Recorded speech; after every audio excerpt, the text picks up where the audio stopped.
Então, olá a todos e a todas. Nós estamos aqui no episódio 3 dessa temporada de Direito Constitucional do IDPcast.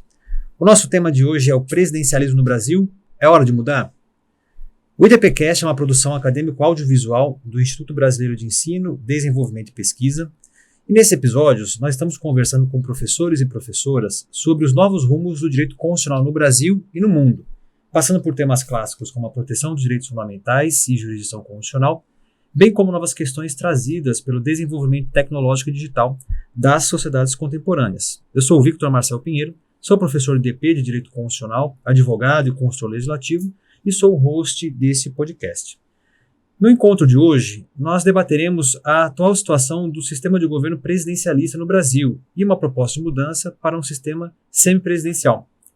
Dentro do período de pouco mais de 30 anos, tivemos a condenação de 2 presidentes da República por crimes de responsabilidade, o que reacendeu o debate sobre um possível esgotamento do nosso chamado presidencialismo de coalizão.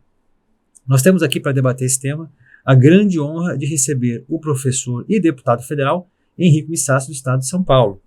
O professor e deputado Henrique Missassi é graduado em Direito pela Faculdade de Direito da Universidade de São Paulo, é mestre em Direito Constitucional pela Faculdade de Direito da Universidade Federal do Rio Grande do Sul, mestre em Direito Constitucional pela Faculdade de Direito da Universidade de São Paulo, é deputado federal por São Paulo e tem interesse nas áreas e estudos nas áreas de Direito Constitucional, Teoria do Estado e Filosofia do Direito. Atualmente, o deputado também integra um membro do grupo de trabalho da Câmara dos Deputados que discute uma possível adoção do semipresidencialismo no Brasil. Então, professor e deputado Henrique, é uma grande honra recebê-lo. Obrigado por aceitar o nosso convite. Eu que agradeço, professor Victor Marcel, agradeço ao IDP por esse convite, ao senhor, agradeço também, é uma honra estar aqui no IDPcast. Maravilha, maravilha. Então, deputado, vamos aqui começando com as perguntas que nós nos propusemos a conversar.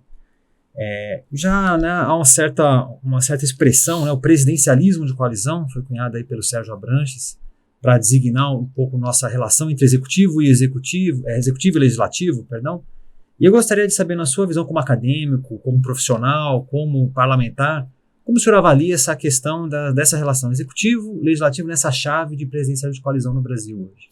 Perfeito. Primeiro, assim, presidencialismo de coalizão, como o professor Sérgio Abranches cunhou o termo lá no final da década de 80, no início de 90, ele, na verdade, é o presidencialismo numa situação de fragmentação partidária, né? É o sistema presidencialista clássico, somada à fragmentação partidária que nós vemos no Brasil, que se aprofundou substancialmente sob a égide da Constituição de 88. O presidencialismo em si, então vamos pegar o gênero presidencialismo e depois o presidencialismo de coalizão. O presidencialismo em si, ele tem ele traz consigo, pela sua própria lógica, pela sua própria estrutura institucional, alguns problemas. Nenhum sistema é perfeito, não precisa falar isso, mas o presidencialismo ele tem um potencial efetivo de crise na relação entre o chefe do executivo e o parlamento, pelo fato de que eles são eleitos de forma completamente desvinculada. O presidente da República é eleito pelo voto direto, ele é chefe de Estado, é chefe de governo, tem o seu programa de governo batizado pela legitimidade das urnas e, portanto, ele chega ao cargo, ele é alçado ao cargo com a responsabilidade de fazer acontecer determinado projeto de governo que ganhou o apoio da maioria da população em determinado momento. E, ao mesmo tempo, os parlamentares são eleitos numa mesma eleição, mas sem nenhum tipo de vínculo formal o chefe do executivo. O problema é que, na teoria, pode ser que o executivo governe e o parlamento legisle, mas na vida real, quem governa, na verdade, na vida real, governar é legislar, em certa medida, e, portanto, quem governa no país é o executivo em consórcio com o parlamento. Quando você coloca a questão dessa forma, você percebe que existe o problema clássico da formação da maioria parlamentar, que no presidencialismo, ao contrário dos sistemas semipresidenciais, ao contrário dos sistemas parlamentares, a formação da maioria no presidencialismo se dá, podemos dizer, a posteriori. O presidente é eleito e depois ele precisa fazer a sua maioria parlamentar. E no Brasil tem se agravado, já entrando aqui um pouquinho na especificidade do presidencialismo de coalizão, tem se agravado esse problema clássico do presidencialismo de formação das maiorias, pelo fato de que as maiorias, principalmente com a fragmentação partidária, se tornam muito instáveis. Então, hoje, o presidente da República no Brasil precisa quase que semanalmente realinhar a sua maioria parlamentar. Nós que estamos no parlamento vivemos isso no dia a dia. A cada votação importante, a cada decisão importante para o governo, é quase que uma recomposição da maioria parlamentar. Então, isso faz com que o executivo fique excessivamente hoje na mão do parlamento. O parlamento tenha muito poder, mas ao mesmo tempo não tenha muita responsabilidade pelo governo. É dizer, o parlamento é decisivo para as decisões do governo, mas ele não tem a responsabilidade pelo sucesso do governo. Então, isso acaba gerando uma tensão que tem se agravado nos últimos tempos, principalmente com algumas, nem foram mutações informais, algumas mudanças na regra do jogo que fizeram com que hoje, esse é meu diagnóstico, Vitor, o parlamento tenha muito poder e pouca responsabilidade. Nós temos hoje um parlamento que basicamente decide a agenda do país, medida provisória já não tranca mais a pauta, então o presidente da Câmara, o presidente do Senado tem um poder do agenda setting que é assim, acima de todos, e ao mesmo tempo, principalmente agora nesses últimos anos, com a figura da emenda de relator, né, do RP9, tem tido cada vez mais uma influência decisiva naquilo que resta do orçamento que não está constitucionalmente vinculado. De maneira que nós precisamos seriamente repensar, né, a distribuição das responsabilidades do poder entre o Executivo e o Parlamento no Brasil hoje. Uhum. Puxa, é muito interessante, deputado, esse é o diagnóstico, né, de que o Parlamento tem muito poder e pouca responsabilidade, porque para quem está nos assistindo ou nos ouvindo, parece que essa é uma discussão simplesmente de macro questões constitucionais, mas elas acabam desaguando no judiciário também. Tem questões aqui que eu acho que são muito interessantes do ponto de vista da interpretação constitucional, que nós estamos experienciando, estamos observando, inclusive, no Supremo Tribunal Federal. E uma delas, como o senhor pontuou agora no final, é justamente essa questão das emendas de relator, as chamadas emenda RP9. Né, na IPF 850, o Supremo tem discutido isso, né, ou seja, se questionou até que ponto esse sistema ele é constitucional à luz da Constituição, ou seja, até que ponto você tem um modelo em que o relator geral do orçamento, ele recebe demandas dos parlamentares, e não só de parlamentares que nós conhecemos da vida, né, política de cidadãos, de entidades, da sociedade civil, leva isso ao executivo, faz indicações. E aí eu gostaria de saber, enfim, na sua avaliação, como vê, enfim, essa prática do ponto de vista constitucional, né? Eu acho que nós que trabalhamos com política, em alguma medida, nós não podemos, obviamente, e o senhor sempre diz isso, criminalizar a política. Não é disso que se trata. Mas esse é um dos instrumentos, né, uma das peças do quebra-cabeça do presidencialismo de coalizão, que eu acho que nesse momento tem sido muito enfatizado e debatido na seara constitucional. Então eu queria saber se o senhor tem alguma reflexão, algum ponto de destaque nessa prática ou nessa discussão que está sendo feita no Supremo. Sim, eu vejo duas questões fundamentais sobre essa, vamos dizer assim, os perigos da gente não repensar esse modelo do RP9. Tá?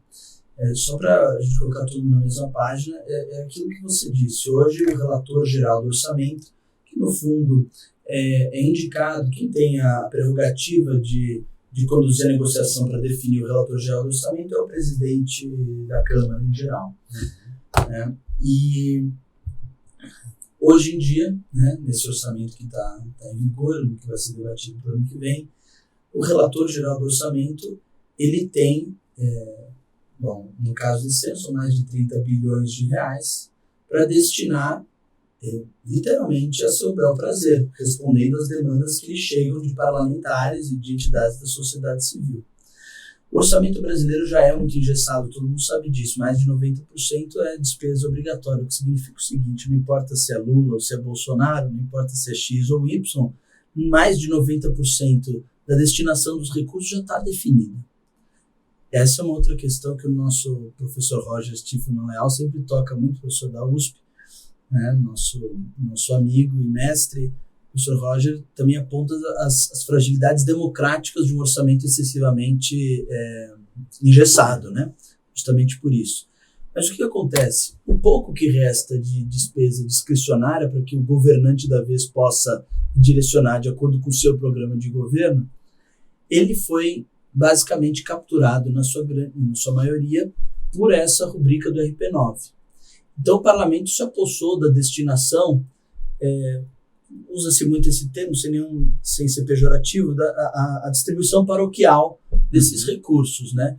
O que é muito importante também, porque eu tenho demandas de santas casas, de recapeamento de rua, de reforma de praça, de ajuda a uma associação que faz um serviço social relevantíssimos, mas qual que é a questão? É que o Estado brasileiro, com a dimensão que o RP9 tomou nos últimos anos, ele perde a capacidade de formular políticas públicas nacionalmente estruturadas e com impacto pensado e estruturado. Você acaba usando o recurso que é discricionário, cuja destinação é discricionária, para o atendimento de demandas individuais, demandas de certas localidades, só que isso em detrimento de formulações mais de longo prazo, de formulações de políticas públicas que sejam de maior alcance e que exijam despender mais recursos para elas. No final das contas, o Estado brasileiro perde a capacidade de formular política pública, na minha visão, em última análise, levando aqui ao extremo a tendência do que eu estou vendo acontecer. E o segundo problema é que, infelizmente, acaba que a dinâmica própria do parlamento e da formação das maiorias e da aprovação dos temas acaba girando muito em torno da distribuição desses recursos, que haverá sempre uma dimensão de um benefício maior para quem compõe a base. Isso é natural dentro da democracia, mas eu vejo que o RP9 acaba sendo uma instituição que você coloca e ele é tão poderoso que acaba magnetizando todas as relações internas do parlamento, a formação da maioria, acabam passando pela distribuição do recurso. Isso, para mim, do ponto de vista do debate que nós almejamos ter no parlamento, o tipo de discussão acaba sendo prejudicial, porque o protagonismo da distribuição do recurso fica muito forte em face ao debate parlamentar efetivamente sobre conteúdo, sobre temas. Então, esses, para mim, são os dois pontos que são mais sérios com relação ao RP9, que exigem nosso comprometimento em repensar o modelo. Muito interessante. Para pontuar essas questões que o senhor trata, eu acho que a própria Constituição Federal, e é interessante o Congresso ao aprovar, né, trouxe aqui Emenda Constitucional 86 de 2015, Emenda Constitucional 100 de 2019, está com o dispositivo lá, artigo 166, parágrafo 19 da Constituição, que regulamenta o que é uma execução equitativa das emendas parlamentares. Então, a própria Constituição hoje, com essas reformas, tem uma preocupação de que a execução do orçamento, inclusive desse modo legítimo, com as emendas individuais de bancadas, dos partidos, ela tem um mínimo de, como a Constituição coloca aqui, critérios objetivos e imparciais de execução. Então, acho que essa discussão que nós estamos fazendo lá no Supremo e dentro do Congresso e fora, ela passa realmente por esses temas de saber como a gente aloca recursos, com base em que critérios, com qual grau de transparência. E só uma coisa de bom senso também aqui, saindo um pouquinho da seara constitucional, dos grandes debates, é o seguinte: quem faz despesa tem que fazer conta.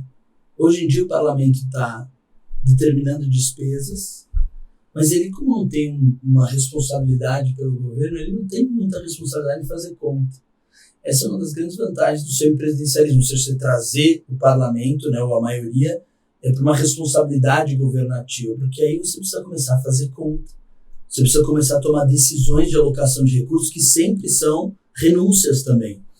E isso é o que nós precisamos estabelecer, porque não é possível nós fazermos, por exemplo, com toda a legitimidade que tem, aqui a gente está no ambiente acadêmico, né? E tem um apelo político muito forte, mas nós fizemos um piso salarial de enfermagem sem fazermos conta. O parlamento aprovou sem fazer conta. né? Então, qual que é o modelo de uma peça orçamentária que atenda os requisitos constitucionais, que envolva, sim, a representação popular no parlamento? Qual que é o modelo? Qual que é efetivamente o agenciamento de cada uma das funções, dos poderes, para que nós tenhamos uma peça orçamentária que seja equilibrada e que responda aos anseios da população e aos requisitos constitucionais? Essa é uma grande discussão para a próxima legislatura, porque o modelo que está me parece se aproximar de um esgotamento. Até interessante, fugindo um pouco aqui do nosso roteiro, uma questão que me interessa muito, né, pensando no princípio do devido processo legislativo, é uma ideia de mínimo de racionalidade no debate parlamentar. E um dispositivo constitucional que eu acho importante, né, nesse sentido é o 113 lá do ADCT, que começa a exigir algumas estimativas de impacto, né, para proposições legislativas. Acho que esse exemplo que o senhor traz do piso, que alguma medida vai refletir em estados, municípios, na administração pública, tem que ser analisado sob esse prisma também. A Constituição, e acho que esse dispositivo que eu mencionei, 166, parágrafo 19, o 113 do ADCT, um dispositivo recente agora de modificação no artigo 37 de avaliação de políticas públicas, começam a apontar que nós não estamos mais aceitando o modelo de fazer legislação, e não só legislação, a administração pública também, fora de um modelo de razões. Para você tomar decisões políticas, você tem que ter um mínimo embasamento em fatos, em razões, em contas, como o senhor estava pontuando. Então, acho que dialoga bastante. E aproveitando esse tema, eu acho que esse diagnóstico que o senhor traz, ele é expressado aqui com muita clareza nos números dos partidos que nós temos no Brasil, na Câmara e no Senado. Eu fiz uma consulta ontem, porque é um número que varia muito, né, de ano a ano. Atualmente nós temos 32 partidos, TSE, com 23 partidos na Câmara e 16 no Senado. Então, enfim, até que ponto essa fragmentação partidária cria desafios para a gente? E aí eu pergunto para o senhor também como é que vê a questão da proibição das coligações para eleições proporcionais, né, que nós estamos tendo. Você quiser comentar um pouquinho das federações partidárias também que estão valendo? Sim, a fragmentação partidária é um problema em qualquer sistema de governo. Às vezes a gente está discutindo a questão do semipresidencialismo, muitas vezes apontam a fragmentação partidária como um óbice prático à implantação de um modelo semipresidencial. Minha opinião é um pouco mais radical. A fragmentação partidária é um óbice para o funcionamento decente de qualquer sistema de governo, porque não tem como você ter o partido do presidente da República que não tem 10%, hoje tem até 10%, né? 10%, 12% do parlamento, ou seja, para você montar uma maioria parlamentar que governe junto contigo, você precisa ter aí a confluência de uns 10, 11, 12 partidos na tua base parlamentar, cada um com as suas demandas, cada um requisitando certos espaços, uma composição. Isso torna o processo político deficitário em termos de racionalidade, deficitário em termos de funcionalidade. Então, a fragmentação partidária é um problema que se agravou muito e que me parece que o parlamento nos últimos anos tem tomado algumas decisões corretas no sentido de mitigar esse problema. A primeira delas foi a questão da cláusula de barreira. A cláusula de barreira, que é progressiva, né, que já gerou efeitos, já está gerando efeitos, né, a proibição das coligações. Então, primeiro, cláusula de barreira. Segundo, a proibição das coligações, nós sentimos os efeitos já na eleição municipal de 2020. Faz com que haja uma confluência das candidaturas para alguns partidos maiores, mais estruturados. Isso vai fazendo uma tendência natural de diminuição dos números dos partidos. E com o crescimento da porcentagem da cláusula de barreira, me parece que a gente vai chegar no final da década de 2020 nos aproximando de algo em torno a 10 partidos. Essa é a previsão que eu faço, assim, olhando um pouquinho o jogo político, que é um grande ganho. 23 partidos na Câmara dos Deputados, passar para 10, você dá uma boa racionalizada em todo... Até no processo legislativo, que é teu tema, né, principal de estudo hoje. Veja, o nosso regimento interno, ele foi feito por uma realidade que não abarcava uma fragmentação desse tipo. É só olhar a quantidade de tempo de líder que tem, a quantidade de... Né, a lógica do regimento interno da Câmara dos Deputados é uma lógica, se não bipartidária, pelo menos para poucos partidos ali. Então, muitas vezes a própria morosidade do processo legislativo se dá por essa incongruência entre o número de partidos e a lógica do regimento e do funcionamento interno da Câmara. Então, isso precisa ser abordado e me parece que foi abordado com coragem nas legislaturas passadas e nós estamos no caminho correto. A questão das federações partidárias, nós vamos ver como vai funcionar, né? Eu sou muito cauteloso em fazer previsões baseadas no modelo teórico, porque quando a coisa bate na realidade, principalmente em questão eleitoral, partidária, as variáveis são quase infinitas, então a gente tem que ter a docilidade de analisar a realidade com calma. As federações, no fundo, foram um caminho político, vamos ser bastante sinceros, encontrado para dar uma sobrevida em um tempo de estruturação para partidos pequenos, né? Nesses próximos tempos, partidos que muito provavelmente não passariam sozinhos a cláusula de barreira, porque qual que é o grande problema de um partido pequeno? É formar chapa de deputado federal. Você precisa, eu sou de São Paulo, você precisa encontrar ali 100 candidaturas, né? Você precisa encontrar muita gente para ser candidato, dar estrutura para essas pessoas serem candidatas e não é todos os partidos que conseguem efetivamente isso. Então, quando você possibilita a federação, do ponto de vista eleitoral, a federação acaba funcionando como uma coligação. A chapa não vai precisar ser mais pura do partido, a chapa é da coligação. Esses partidos conseguem eleger e superar a cláusula de barreira através dessa instituição da federação, que não deixa de ser também um caminho rumo à fusão de partidos que têm uma identidade ideológica, que é isso que nós queremos, né? Que os partidos que se aproximam ideologicamente, eles componham uma mesma estrutura partidária, com suas correntes internas, como é em qualquer lugar do mundo, mas que estejam abarcados dentro de uma mesma estrutura para facilitar e racionalizar o processo decisório no parlamento. A respeito desse tema, da cláusula de barreira, né, que o senhor pontuou, eu sempre gosto de lembrar algumas críticas que eu já vi em textos, já vi em palestras do professor Fernando Limonge, lá da Ciência Política da USP, que ele diz que o Supremo Tribunal Federal cometeu um pecado capital sobre esse tema, né, que eu até trouxe aqui, que foi na ADI 1351, de relatoria do ministro Marco Aurélio, julgado em 7 de dezembro de 2006, ADI 1351, que o Supremo declarou inconstitucional a cláusula de barreira que existia na lei dos partidos naquela época, né, a lei 9.096, com base no princípio do pluralismo político, da possibilidade de novas agremiações serem criadas e terem acesso a recurso do fundo partidário, funcionamento parlamentar.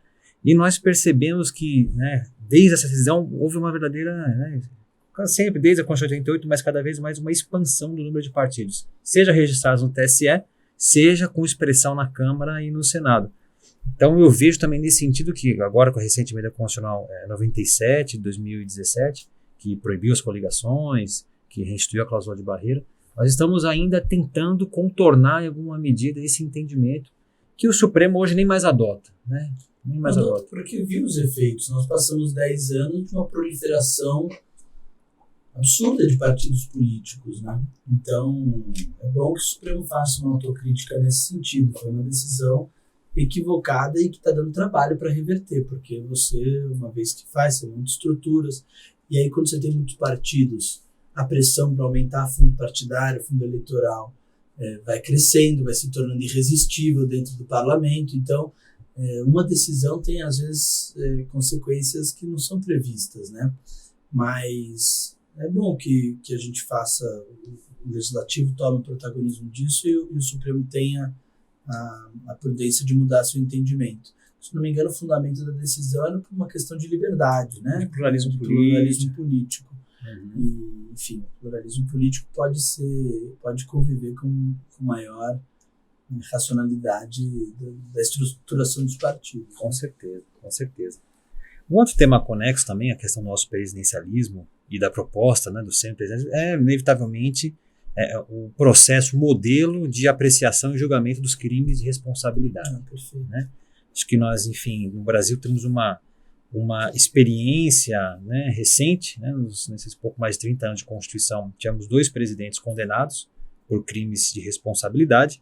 Recentemente, no Estado Federal, nós temos uma comissão de juristas, que é presidida pelo ministro Ricardo Lewandowski, do Supremo Tribunal Federal, que estuda a apresentação de um anteprojeto de lei sobre o tema. E existe muita discussão até que ponto nós devemos mudar, né, estruturalmente a Lei 1079 de 1950 que disciplina o tema. Queria saber, na visão do senhor, enfim, como teórico, como parlamentar, como advogado também, que conhece dos membros da política, como é que essa Lei 1079 se encaixa no sistema político brasileiro e se nós devemos abandoná-la, reformá-la? Qual que é a sua visão sobre esse assunto? Bom, a minha visão é um pouco mais radical, até por isso eu defino o semipresidencialismo, que nos permite uma celeridade na destituição do governo que seja compatível com a celeridade do mundo hoje, do governo hoje, né? Não faz nenhum sentido um país parar com a morosidade do processo de impeachment que é hoje, né? Diante de crises que se apresentam insolúveis, impasses políticos, nós não podemos gastar um ano e meio, quase 2 anos debatendo a destituição ou não do governo. Então, eu acho que, em primeiro lugar, assim, o meu modelo ideal é nós superarmos o modelo presidencialista, e por isso mesmo faço parte do grupo de trabalho, defendo o semipresidencialismo, para nós podermos ter assim, o presidente da República eleito, mas com características mais de chefe de Estado, que aí sim poderia ser submetido ao processo de impeachment, mas isso seria muito menos frequente, porque ele seria mais um chefe de Estado, e um chefe de governo responsável pela política do dia, responsável perante o parlamento, destituível por voto de desconfiança. E a gente discute um pouco sobre o semipresidencialismo daqui a pouco. Então, esse é o meu modelo. Agora, diante da manutenção do sistema presidencialista tal como é hoje, parece que a lei do impeachment carece de modernização. Afinal, é uma lei da década de 50, de 1950, a lei do impeachment, em 1079, e nós tivemos uma experiência traumática de pouco mais de 5 anos atrás, que o país, literalmente, no meio de uma crise econômica, de um caos social, ele demora a encontrar o seu caminho, ele fica sangrando em praça pública, para adotar uma nova pactuação política. Isso daí é muito prejudicial, então a lei do impeachment precisa ser reformada para ela ser mais sensível à gravidade do momento político, à necessidade de decisões mais rápidas nesse sentido. Por outro lado, o que nós precisamos repensar com mais urgência ainda é aquele negócio, né? Por quê? Por que desde 88, se a gente parar para pensar, nós tivemos, 4 presidentes da República eleitos, fora o Bolsonaro aqui, que sofreu um monte de pedido de impeachment, não foi, mas antes do Bolsonaro tinha 4 presidentes eleitos pelo voto popular, desses 4, 2 sofreram impeachment. 50%. Aí veio o Bolsonaro, e se manteve do jeito que todos nós testemunhamos, mas com uma enxurrada, uma avalanche de pedidos de impeachment. A pergunta é por quê? Tem alguma falha estrutural no sistema? O impeachment não foi pensado para ser um instrumento da oposição ao governo, né? Simplesmente da oposição para se manejá-lo como oposição. É algo muito mais solene, mais grave, para momentos mais específicos. Então, tem questões subjacentes e mais importantes e estruturais que me parecem ser urgentes de ser pensadas concomitantemente a uma revisão da lei de impeachment que, dada a manutenção do sistema presidencialista, eu sou a favor, acho que tem que debater mesmo. Eu acho interessante, e quem faz essa diagnóstica é o professor Rafael Maffei, de que a elaboração da lei 1079, na década de 50, foi, vamos dizer assim, no ocaso de uma proposta parlamentarista que existia, que perdeu, né? Do Pila, né? Exatamente. O deputado Pila. Os 2 modelos é traumático para qualquer país presidencialista como o nosso. Eu concordo, porque é verdade que, do ponto de vista semântico, os crimes de responsabilidade, eles são bastante latos e dá para encaixar muita coisa ali, mas o processo, do ponto de vista quase que judicial, né? As etapas do processo, elas são de uma morosidade que são incompatíveis com o processo político, né? Então, me parece que nós caminhamos para a adoção de um voto de desconfiança dentro de uma lógica parlamentarista é mais conveniente. Maravilha. Então, e sem mais delongas, né? Eu queria passar para essa proposta, né, que tem sido debatida na Câmara, do semipresidencialismo, né? E aí, né, o senhor faz parte do grupo de trabalho, deputados que discute o tema. Queria que o senhor contasse um pouquinho como é que está essa situação na Câmara, como é que está o grupo de trabalho e qual que é a sua visão sobre o tema. O que é esse semipresidencialismo, que as pessoas têm dificuldade de entender, qual que é a proposta que está na mesa? Bom, o grupo de trabalho é coordenado pelo deputado Samuel Moreira, que é lá de São Paulo, e foi instituído pelo presidente Arthur Lira para estudar a viabilidade e a conveniência da adoção do sistema semipresidencial no Brasil. Há uma PEC, uma proposta de emenda à Constituição de autoria do deputado Samuel Moreira, que estabelece em linhas gerais qual que é o modelo que a gente está discutindo. Então, para que fique também claro, o que nós estamos discutindo é a possibilidade do presidente da República ser eleito pelo voto direto, porque isso para nós, do ponto de vista fático, uma cláusula pétrea. O Brasil se redemocratizou elegendo o presidente da República, né, no movimento de diretas já. Então, na própria autoconsciência política do povo brasileiro, democracia tem um vínculo umbilical e assim, indestrutível com a eleição direta para presidente da República. Então, isso na proposta é preservado, diferente do sistema alemão, por exemplo, que o presidente da República é eleito indiretamente também. Então, o modelo que nós estamos discutindo é a eleição direta de um presidente da República que indica um primeiro-ministro.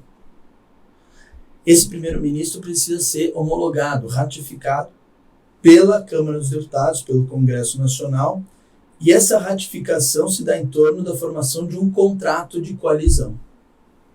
Essa é a estrutura institucional, basicamente. Então, os partidos políticos da base do governo, né, que ratificam o primeiro-ministro, que passa a ser o elo entre o presidente da República eleito e o parlamento, esses partidos, eles formalizam um contrato de coalizão que os vincula de maneira mais explícita ao governo. Porque é ruim para a inteligibilidade do sistema político que o eleitor não saiba. Por exemplo, se votando em mim, ele está votando no presidente A ou B. É ruim em termos, enfim, da compreensão do próprio eleitor comum, que a gente não saiba quem é base e quem é oposição. Isso é importante até para a compreensão de todo o jogo democrático. Então isso faz você forçando, né, obrigando a formação de uma coalizão em torno de um contrato que delineia os principais planos de governo, programa de governo, é importante. Haverá a possibilidade do voto de desconfiança, que é basicamente a destituição dessa maioria e através de um voto de desconfiança que retira a confiança do primeiro-ministro, a derrubada do primeiro-ministro, aí entra numa nova negociação com o presidente da República. E existe também, dentro de certos limites, a possibilidade de dissolução do parlamento por iniciativa do presidente da República. Claro, a proposta ali, né, você não pode no primeiro ano depois da eleição, tem alguns limites temporais, mas também existe esse mecanismo clássico dos sistemas parlamentares de dissolução do Congresso para que o povo se manifeste sobre aquele determinado impasse político, né? Então, em linhas gerais, é esse o modelo que está sendo discutido. Claro que depois tem os detalhes do agenciamento concreto das funções de Estado e de governo, né? A chefia de Estado como o chefe das Forças Armadas, aquele que exerce uma função mais arbitral, moderadora dentro do sistema político, e o chefe de governo como, enfim, o responsável pela política diária, pela interlocução com o parlamento e pela execução efetivamente do governo. Muitas questões estão surgindo nesse grupo de trabalho, isso tem sido muito interessante e vai ser consolidado num relatório final do grupo de trabalho. Por exemplo, a necessidade ou não de uma consulta popular, principalmente em face da consulta que foi realizada em 1993, na qual a República e o presidencialismo foram vitoriosos por uma larga margem, né? Se a maioria dos consultores que nós escutamos e os próprios parlamentares que compõem o grupo de trabalho, o caminho, a conclusão é basicamente de que não existe uma necessidade jurídico-constitucional, do ponto de vista, uma necessidade, enfim, jurídica, mas uma conveniência política quase que obrigatória, né, de uma nova consulta para, de novo, angariar legitimidade para uma mudança que é central para o funcionamento de uma democracia. Nós discutimos muito também o fenômeno da coabitação, que é uma realidade, né, quando o presidente da República ele quase que é forçado, dada a configuração da maioria parlamentar, a indicar um primeiro-ministro que não seja exatamente da sua da linha política, vamos dizer assim. Mas eu também sou um pouco radical nesse modelo. Para mim, não sei se você vai concordar comigo, já existe coabitação no Brasil. Com o protagonismo que o presidente da Câmara e do Senado tem hoje, me parece que a coabitação já é um fenômeno que a gente convive, pelo menos nos últimos anos. Me parece muito melhor que nós organizemos institucionalmente isso, com as funções devidamente designadas, do que permanecemos do jeito que está. Discutimos também a questão da necessidade de uma reforma eleitoral prévia à implantação do semipresidencialismo, e todos nós concordamos que as reformas eleitorais feitas recentemente já indicam o caminho que é o caminho que nós temos que tomar. Enfim, há uma série de debates que estão sendo feitos, que de novo vão ser consubstanciados, consolidados nesse relatório, que vai ser um relatório não de texto, tá, Vitor? Vai ser um relatório estudando a viabilidade e os caminhos de um semipresidencialismo no Brasil, sempre com a limitação de que qualquer implantação desse sistema não é nem para 2026, é para 2030, para que não se contamine com nenhum tipo de debate político imediato essa discussão que é institucional do país. Perfeito, deputado. Eu acho que a Câmara, né, e o grupo de trabalho que o senhor compõe tem feito um grande serviço de debater esse tema. Eu acho que até essa postura de moderação, de não se adotar um texto, uma proposta concreta, ela é positiva porque permite justamente isso, que se faça uma maturação desse tema devida, né, e necessária, para que a gente possa efetivamente adotar ou apoiar alguma proposta ou não relacionada a esse tema. Nós estamos aqui chegando já aos minutinhos finais do nosso podcast, e abrimos aqui a palavra para dicas de livros e obras, mas eu vou começar com uma, né, que é um texto que eu gosto muito, depois eu vou já te passar a palavra para você fazer suas indicações também, que é um texto de 2000, do Bruce Ackerman, que é o The New Separation of Powers, né, que ele faz uma defesa, né, de algo, né, de um parlamentarismo limitado, né, próximo do semipresidencialismo, como nós conhecemos, como modelo, como sistema de governo talvez ideal para as democracias contemporâneas, que você tem um parlamento, um sistema parlamentar de governo mais limitado por uma Constituição e com um presidente eleito diretamente pela população. É muito interessante ver esse texto, ele compara vários modelos, né, de países no segundo pós-guerra, e esse é um texto mais com dúvidas do que certezas, mas na visão do professor Bruce Ackerman, uma certeza se tem, e essa é uma expressão que eu uso, o único modelo tóxico, e essa é a palavra que ele utiliza, que se identificou, é um modelo presidencialista com um modelo proporcional de lista aberta de eleição para a Câmara Baixa, que é justamente o nosso modelo, né? Então, acho que esse diagnóstico feito lá em 2000, pelo professor Bruce Ackerman, nesse texto, que eu super recomendo, ele nos mostra alguma coisa, né? Ele nos mostra alguma coisa com esses temas que nós discutimos, as dificuldades de governabilidade e de legitimidade, né? De responsabilização política, como o senhor pontuou, que o modelo brasileiro tem. Então, eu queria deixar aberta a palavra, enfim, para o senhor trazer as suas dicas, suas, enfim, indicações de obras. Eu tenho um livro e um texto que foram muito marcantes, até na minha formação acadêmica, sobre esse tema. O livro é um livro do professor César Saldanha Souza Júnior, lá da Federal do Rio Grande do Sul, que se chama A Crise da Democracia no Brasil.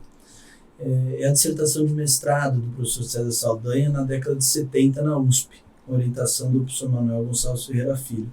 E lá ele faz um diagnóstico dos problemas institucionais do presidencialismo naquela época. E aquilo é escrito com uma didática e com uma clareza e com uma precisão que realmente nos impacta. Então, A Crise da Democracia no Brasil me parece um livro que não dá para deixar de ler. Depois tem um artigo do ministro Paulo Brossard, de saudosa memória, que para mim foi muito revelador. É um artigo que chama Presidencialismo e Parlamentarismo no Pensamento de Rui Barbosa. Rui Barbosa foi o grande artífice da Constituição de 1891, foi quem trouxe o presidencialismo para o Brasil, um ardoroso defensor, e nesse artigo, é muito bacana, nesse artigo ele vai mostrando, o Paulo Brossard, através de discursos e de citações do próprio Rui, a metamorfose que o Rui Barbosa, o arquiteto da Constituição e do presidencialismo no Brasil, foi sofrendo ao longo das primeiras 2 décadas republicanas, até chegar ao ponto de ter quase que uma conversão parlamentarista, vendo que aquilo não funcionava de fato. Então ele fez uma autocrítica do próprio sistema. Então esses dois são muito impactantes para mim. Depois tem um livro novo do professor Marcelo Leonardo Tavares, que é de apresentação do semipresidencialismo, chama Semipresidencialismo, por que não? Uhum. Então, ali resume também quais são as principais características do modelo, é interessante. Tem agora, não lembro se é do Jorge Miranda, tem um livro que é a Teoria Geral do Sistema Português, Uhum. Não sei se é Acredito que sim. acho que é do Jorge Miranda, né? Sim. Que também é um livro bastante didático e aprofundado sobre as características do semipresidencialismo. Acho que eu daria essas dicas para a gente aprofundar o debate sobre o tema. Maravilha. Um último que eu adicionaria, talvez, essa lista, que já é um clássico que a gente já mencionou, mas que vale a pena reforçar, que é do próprio Sérgio Abranches, né? Ele publicou o Presidente de Coalizão agora em 2018, com uma revisitação dos seus argumentos, né? Depois desses também quase 30 anos de obra, né? E livros de crítica do presidencialismo no Brasil tem de longe. Né? O impacto que me causou tem claro que ele tem um pendor um pouquinho mais monarquista, tá? Mas é o do João Camilo de Oliveira Torres, que é um historiador. Sim. Não é cientista político, não é jurista, é um historiador.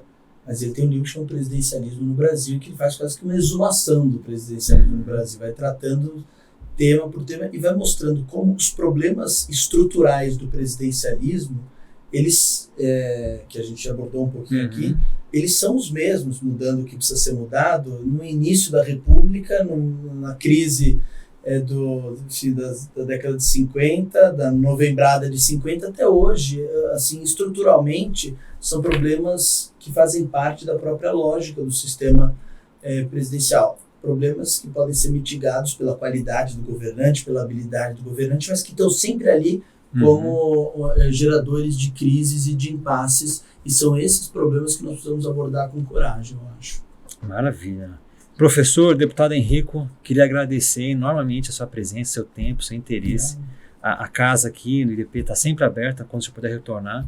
Desejo muito sucesso nas suas reflexões acadêmicas e políticas também, né, com a grande contribuição nesse e nos outros temas que o senhor trabalha no dia a dia. E só tenho a deixar as portas abertas para uma futura oportunidade a gente voltar a esse tema. Eu estou sempre à disposição, Vitor. Muito obrigado pelo convite, obrigado pelo trabalho que você realiza tanto academicamente como lá na consultoria do Senado, né? A consultoria é o coração do parlamento também. Aquilo funciona de um jeito que eu aprendi a admirar muito, e eu fico sempre à disposição para qualquer tipo de reflexão. É muito gostoso estar no ambiente acadêmico. Maravilha, obrigado. Então, eu, Vitor Marcel Pinheiro, host do nosso podcast Direito Constitucional, queria agradecer aqui você ter assistido ou ouvido o nosso podcast. Te convido a nos acompanhar, seja no YouTube, seja aqui no Spotify, e também que deixe seu like, né, valorizando o trabalho que a casa tem feito, a divulgação da informação que os nossos professores convidados também têm participado, e nos encontramos na próxima edição. Muito obrigado.